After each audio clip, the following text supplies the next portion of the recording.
Just 2 weeks ago, Joey Logano took the checkered flag at Phoenix Raceway for his second win of the 2020 season. Nobody knew that this would be the last time we would see cars on the track in months. A sudden darkness has come over the sports world due to the coronavirus, leaving NASCAR with some extremely tough decisions.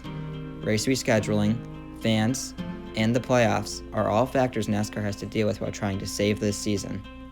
NASCAR has already announced that they plan on running all 36 races, but many have their doubts and think that there is no way we could possibly make up 2 months of racing in such a short period of time. In fact, there is even the possibility that we miss more races than what is currently planned. What would we do then? Well, that's a question for another video. In this one, I will be giving my plan for the remainder of the 2020 season, which involves all 36 races being run. This is assuming that no more races are postponed and that the playoffs remain untouched, meaning that 7 races must be made up before the playoffs begin. Without further ado, let's head over to the map and get right into it. After the 8-week break, NASCAR is finally set to kick things off again. And where better to do it than Martinsville under the lights.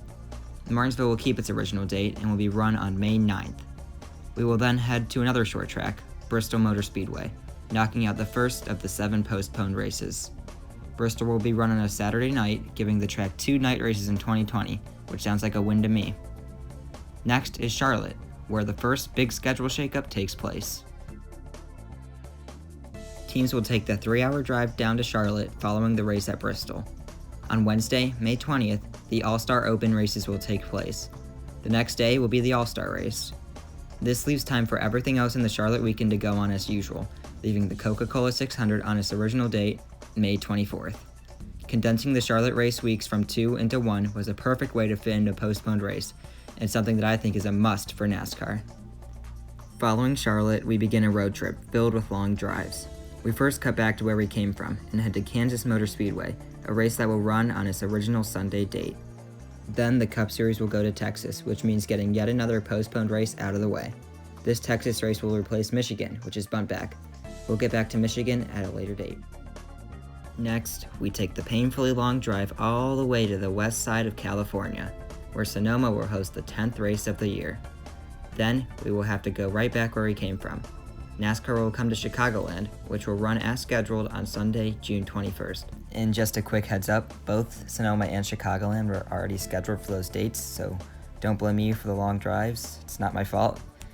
Back to the video. NASCAR will then continue moving to the opposite side of the country, heading to Pocono Raceway. Pocono's doubleheader will go on as planned on June 27th and June 28th. So I'm just going to clear off the map real quick, because I won't have enough room if I don't do that. There we go. After Pocono, NASCAR will head to another IndyCar track, Indianapolis. Indy will keep its July 4th weekend, and everything will run as it was previously planned. For race 15 and 16 of the season, we will go to the nearby track of Michigan. After having a date replaced by Bristol, Michigan will now host its first ever doubleheader weekend, running a cup race on both Saturday and Sunday. Next is New Hampshire, which will go on as planned on Sunday, July 19th. Next is the point of the year where we would normally have the Olympics, taking away 2 weeks of NASCAR, but to keep it simple, I do not think the Olympics will take place this year due to the coronavirus, so this is a perfect chance to fit in 2 more postponed races. From New Hampshire, the Cup Series will take the excruciating 23-hour drive. Oh gosh, they're going through water. Look at this dude. As I was saying, they'll take the 23-hour drive all the way down to Homestead Miami Speedway. This was a hard place to fit in, but I figured now is the best time as it gives teams a full week to travel. Afterwards, we will head, apparently through water again, up to Alabama for a good super speedway race at Talladega. This knocks out yet another postponed race, taking advantage of the 2 off weeks. Now is when things start to get crazy. After the Saturday evening race at Dega, teams will have to quickly hustle to the neighboring track of Atlanta. Practice sessions and lower series will likely be canceled, as the Cup Series will race Tuesday night on August 4th. While I know a Tuesday night race sounds kinda crazy, it is necessary so that there is enough time to get the next track in. After Atlanta, NASCAR will be rushed to Kentucky for a Saturday night race on August 8th. Following the race, the quick drive to Richmond Raceway will be made for a Wednesday race under the lights. So with that, we have all 7 postponed races fit into the schedule, but there is still a little more work to do. For the 23rd race of the season, NASCAR will go to Watkins Glen International, which will run on its original Sunday date. The following weekend, we will go on down to Dover, Delaware, for a doubleheader weekend at the Monster Mile. This means a cup race on both Saturday and Sunday, just like what we did with Michigan.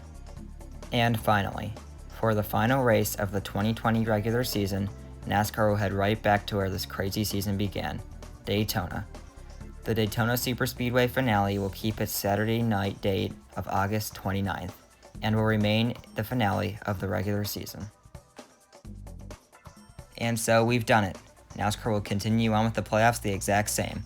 All races will have been run, leaving racing fans across the world happy. So that is going to do it for this one. Do you agree with my schedule proposal? Disagree? Let me know in the comments below, and be sure to subscribe if you want more. Thank you all so much for watching, it really means a lot to me. I'll see you all in the next one.